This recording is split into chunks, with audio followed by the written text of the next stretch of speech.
అమలాపురానికి ఒక విశేషం. మీ లలిత జ్యువెలరీ అమలాపురానికి వచ్చేసింది. డిసెంబర్ 16న బ్రహ్మాండమైన ప్రారంభోత్సవం. లలిత జ్యువెలరీ. ఇప్పుడు ఎవరికి ఊరికే రావు.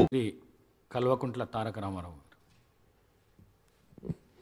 అధ్యక్ష, ముందుగా శాసనసభ అధిపతిగా ఎన్నికైన మీకు హృదయపూర్వకంగా మా పార్టీ పక్షాన, మా అందరి పక్షాన కూడా హృదయపూర్వకంగా మీకు అభినందనలు తెలియజేస్తూ, మా పార్టీ అధ్యక్షులు పెద్దలు శ్రీ కేసీఆర్ గారు వారు దురదృష్టవశాత్తు వారికి కొంత గాయమయ్యి హాస్పిటల్లో ఉన్నప్పటికీ ఎప్పుడైతే ఈ ప్రతిపాదన శ్రీధర్ బాబు గారి ద్వారా మరి వారికి వచ్చిందో వెంటనే ఒక క్షణం కూడా సంకోచించకుండా, రెండో ఆలోచన లేకుండా తప్పకుండా సహకరించవలసిందే అని చెప్పి ఏకగ్రీవంగా ఎన్నిక కావడానికి వారు మాకు ఆదేశాలు ఇవ్వడం జరిగింది. దానికి అనుగుణంగానే నిన్న మీ నామినేషన్లో కూడా మేమందరం కూడా పాల్గొనడం జరిగింది.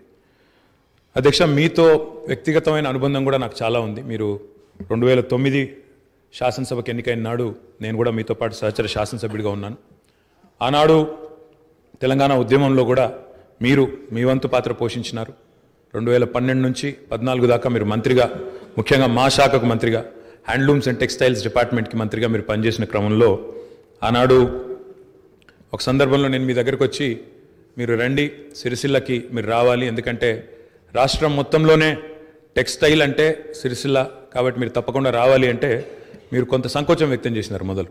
మరి ఇప్పుడు ఉద్యమం ఉధృతంగా ఉంది, నేను మంత్రిగా ఉన్నాను, ఈ సమయంలో వస్తే ఏమైనా ఇబ్బంది ఉంటుందా అంటే లేదు, మనం కలిసే పోదామని చెప్పి ఆ రోజు మీరు రావడమే కాకుండా ఆనాడు మరి బ్రహ్మాండంగా మీరు వచ్చి అక్కడ కార్మికుల సమస్యలు విని తర్వాత చాలా సమస్యల పరిష్కారానికి మీ స్థాయిలో మీరు కృషి చేసినందుకు కూడా మీకు మనస్ఫూర్తిగా ఈరోజు మళ్ళొకసారి అభినందనలు, ధన్యవాదాలు కూడా తెలియజేస్తూ, మరి ఒక ఉన్నతమైన సాంప్రదాయానికి ఈరోజు మరి తెరదీస్తూ ఇతర పెద్దలు గౌరవనీయులు తెలంగాణ రాష్ట్రం ఏర్పడ్డ తర్వాత పెద్దలు శ్రీకొండ మధుసూదనాచారి గారు, తర్వాత శ్రీ పోచారం శ్రీనివాసరెడ్డి గారు, తదనంతరం మీరు, మరి వారు ఇద్దరు కూడా నెలకొల్పిన సాంప్రదాయాలు, కాపాడిన విలువలు, వాటన్నిటిని మీరు కూడా పరిరక్షిస్తారని మనస్ఫూర్తిగా ఆకాంక్షిస్తూ మీ ఉన్నతికి మనస్ఫూర్తిగా అభినందనలు తెలియజేస్తూ, మరి ఇప్పుడే పెద్దలు ముఖ్యమంత్రి గారు, ఉప ముఖ్యమంత్రి గారు, మంత్రివర్యులు కూడా చెప్పినట్టు మరి ఈ సభ అందరి సభ, ఈ సభలో ఉండే ప్రతి సభ్యుడి యొక్క గౌరవాన్ని, ప్రతి సభ్యుడి యొక్క హక్కులను,